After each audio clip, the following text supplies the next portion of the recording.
નમસ્કાર સાથીઓ, સૌ પ્રથમ તો ગુજરાતના ગામડાની જીવન જીવવા માટે સંઘર્ષ કરતી એક દીકરી, એના ઉપર પોલીસ દમન થયું ત્યારે એ દીકરીને બહાર કાઢવા માટે થઈને આપ સૌ એનો અવાજ બન્યા છો. પ્રિન્ટ મીડિયા, ઇલેક્ટ્રોનિક્સ મીડિયા અને ડિજિટલ મીડિયાના સાથીઓનો હૃદયથી આભાર માનું છું. આપ સૌ એ મુદ્દાના સાક્ષી છો કે આ એક ગુજરાતની દીકરીને કાયદાના રક્ષકો ખુદ કાયદાનો ભંગ કરીને અડધી રાત્રે ઉઠાવી ગયા, 17 કલાક ગોંધી રાખી, સત્તા નેતાઓની આંગળીએ નાચતા તપાસની અધિકારીઓએ ખોટો કેસ ઊભો કરી અને એના નામદાર કોર્ટને ગેરમાર્ગે દોરીને રિમાન્ડ મંજૂર કરાવડાવ્યા. એ દીકરીની આબરૂનો જાહેરમાં વરઘોડો કાઢ્યો, દીકરીને પોલીસ સ્ટેશનમાં પાટે હુવડાવીને પટ્ટે પટ્ટે મારી. ખાખી વર્દી જોવે તો એક દીકરી થરથર કાપે એવા દ્રશ્યો મેં મારી નજરે જોયા છે. એ દીકરી જામીન ઉપર છૂટીને બહાર આવ્યા પછી એના ઘર પરિવાર, કુટુંબ અને ગામના આગેવાનો વચ્ચે જ્યારે પ્રથમ વખત હું, પ્રતાપભાઈ અને જેનીબેન ગયા તો એ દીકરી થરથર કાપતી હતી, આંખમાંથી આંસુડા પડતા હતા અને બધાએ જ્યારે એને સાંત્વના પાઠવી ત્યારે દીકરીએ આપવીતી કીધી અને આપવીતીના આપ સૌ સાક્ષી છો. સવાલ દીકરી ન્યાય ઝંખે છે. દીકરીએ કીધું કે ભાઈ, હું તો 7 દિવસ સુધી ક્યાંય પોલીસ સ્ટેશને અડફેટે કરી, ક્યાંય જેલના સળિયા ગણ્યા, પણ હવે પછી આ ગુજરાતની કોઈ પણ દીકરી ઉપર કાયદાનું ઉલ્લંઘન કરનારો હાથ એ થરથર કાપે ને તો મને સાચો ન્યાય મળ્યો ગણાશે. સીધી રીતે બે દીકરીના બાપ તરીકે સવાલ મને મારા હૃદયને વાગ્યો કે શું કાલ મારીને તમારી દીકરીઓને પણ કોઈ રાતે 2 વાગે ઉઠાવી જશે? મારીને તમારી દીકરીઓના આબરૂનું જાહેરમાં નીલામ કરશે?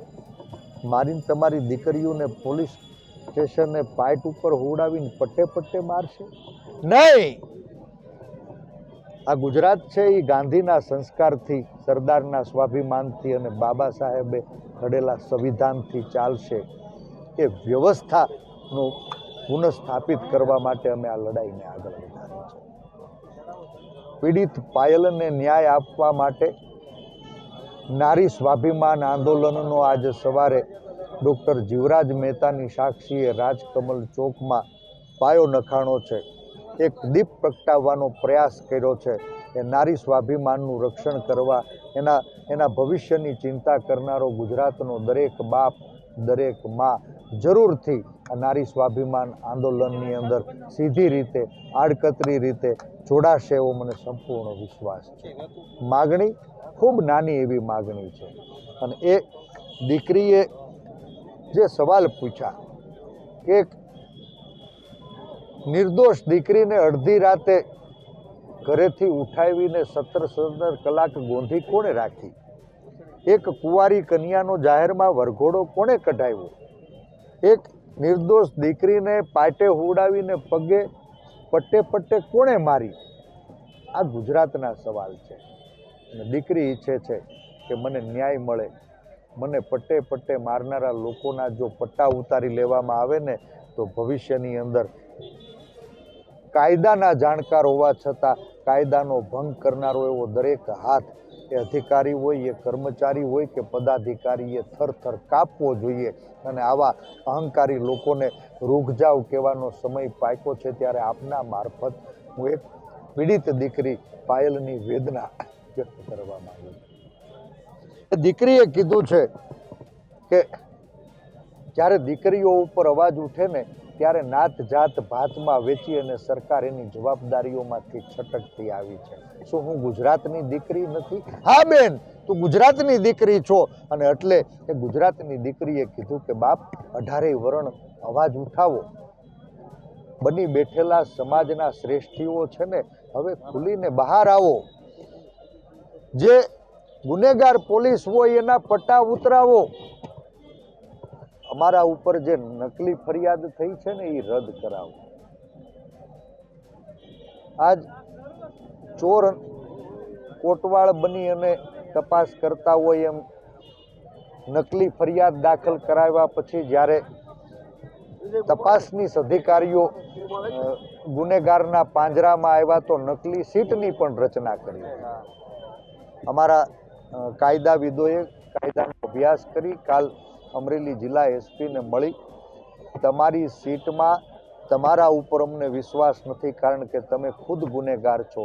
તમારા માર્ગદર્શન નીચે તમારી હાજરીમાં કોની સૂચનાથી પોલીસે કાયદાનો ભંગ કરી અને આ દીકરીની આબરૂનું નીલામ કર્યું. એને અડધી રાતે ઉઠાડીને 17 કલાક ગોંધી રાખી એને પાટે હુવડાવીને પટ્ટા માર્યા એ ગુજરાત જાણવા માંગે છે. ત્યારે ડીજીપીના નેતૃત્વમાં ડાયરેક્ટર જનરલ ઓફ પોલીસના નેતૃત્વમાં ઈમાનદાર અધિકારીઓની ઉચ્ચ કક્ષાની તપાસ નિમાઈ અને આ તપાસ સમિતિ જે પત્ર લખ્યો છે એ પત્ર અસલી છે કે નકલી એની FSL કરાવો, હેન્ડ રાઇટિંગ એક્સપર્ટ પાસે તપાસ કરાવડાવો. આખું અમરેલી જાણે છે કે પત્ર પણ અસલી છે, પત્રનો અંદર થયેલી સહી પણ અસલી છે અને પત્રની અંદર લખાયેલા મુદ્દાઓ પણ અસલી છે.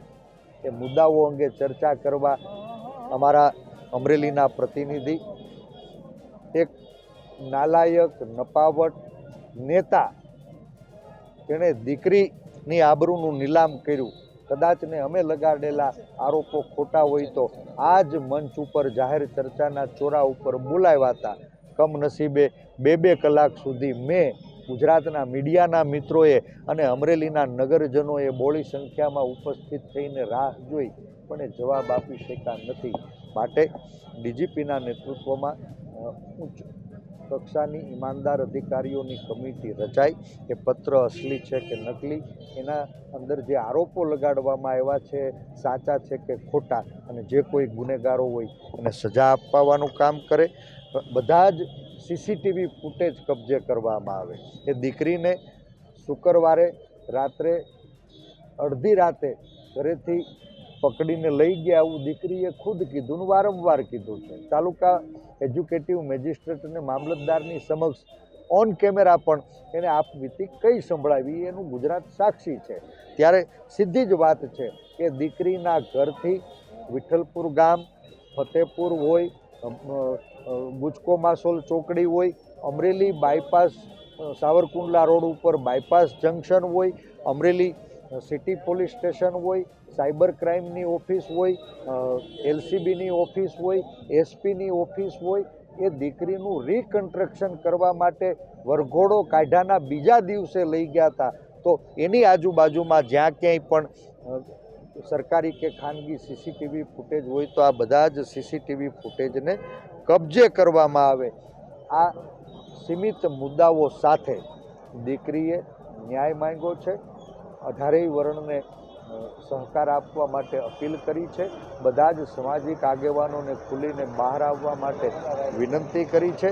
અને એ જ વાતને લઈ અમે રાજકીય આંચળો ઘરે ઉતારી એક સમાજના જાહેર જીવનના કાર્યકર્તાઓ તરીકે વીરજીભાઈ હોય, પ્રતાપભાઈ હોય, જેનીબેન હોય, આજે લલિત કગથરા હોય કે લલિત વસોયા હોય, મોરબી જિલ્લાના પ્રતિનિધિઓ આવ્યા, જામનગર જિલ્લાના પ્રતિનિધિઓ આવ્યા, રાજકોટ જિલ્લાના પ્રતિનિધિઓ આવ્યા, પોરબંદર પાર્લામેન્ટના પ્રતિનિધિઓ આવ્યા, જૂનાગઢ જિલ્લાના પ્રતિનિધિઓ આવ્યા, ગીર સોમનાથના પ્રતિનિધિઓ આવ્યા. અમરેલીના તાલુકે ગામડેથી બોળી સંખ્યામાં સતત લોકો સમર્થન આપવા આવી રહ્યા છે, જઈ રહ્યા છે. અને મને લાગે છે કે આ 24 કલાક પૂરા થશે ત્યાં સુધીમાં હજારો લોકોનું આ સ્થળ મુલાકાતથી સમર્થન પ્રાપ્ત થયું છે ને હજુય એ સમર્થનમાં વધારો થવાનો છે. ત્યારે રાજ્યના માનનીય મુખ્યમંત્રીશ્રીને અમે ગઈકાલે વિનંતી કરી છે કે સાહેબ, તમે જેના ઉપર ભરોસો મૂક્યો હતો ને એ સ્થાનિક નેતાઓએ તો દાટ વાળ્યો છે. નેતાઓની આંગળીએ નાચીને આ કૃત્ય થયા છે. ચૂંટાયેલા કોઈ પણ પ્રતિનિધિએ, સાંસદ હોય કે 5માંથી 1 પણ ધારાસભ્યએ આ દીકરી પ્રત્યે સંવેદના પણ વ્યક્ત નથી કરી, ચૂં કે ચા નથી કર્યું. ત્યારે માનની દાદાને વિનંતી કરું છું, એક ટકોય સરકારમાં સંવેદના બચી હોય તો કાલે સવારે 10 વાગ્યા પહેલાં આપ જે કોઈ ગુનેગારો હોય એને આકરામાં આકરી સજા અપાવો. દીકરીને ન્યાય મળશે. ગુજરાતની પ્રજાના સવાલો એનો જવાબ મળશે. રખેને જો સરકાર સંવેદના વ્યક્ત કરવાનું પગથિયું ચૂકીને તો હું આપના માધ્યમથી રાજ્યના મુખ્યમંત્રીને જાહેર ચેતવણી આપું છું કે દાદા, આ દીકરી તમને દજાડશે. અમે બધા જ લોકો દીકરીને ન્યાય અપાવવા માટે રાજકીય મોરચો હોય, સામાજિક મોરચો હોય કે કાયદાકીય મોરચો હોય, આક્રમકતાથી લડવાના છીએ. આ આંદોલનને નો વ્યાપ પણ વધારવાના છીએ, આંદોલનની આક્રમકતા પણ વધારવાના છીએ. અને રખે જો સરકાર ન્યાય અપાવવાનું ચૂકી ન્યાયમાં વિલંબ કર્યો તો એ સરકારને પણ આ દીકરી દજાડશે. આ શબ્દો દાદાને યાદ કરાવજો. મારી વિનંતી એના સુધી આપના મારફતે પહોંચે અને વહેલામાં વહેલી તકે દીકરીને ન્યાય મળે એવી અપેક્ષા સાથે જો કાલે સવારે 10 વાગ્યા સુધીમાં સરકાર તરફથી સકારાત્મક નિર્ણય નહીં થાય તો આ આંદોલનનો વ્યાપ વધારવા, એની આક્રમકતા વધારવા, બિન રાજકીય મંચ ઉપર વિવિધ પાર્ટીઓ અને વિવિધ સમાજના આગેવાનોને નોતરું કાઢવા માટેની અમારી જે રણનીતિ છે એ રણનીતિ અંગે કાલે સવારે 10 વાગે ફરી અમે આપ સૌ મીડિયાના મિત્રો સાથે ખુલીને ચર્ચા કરીશું.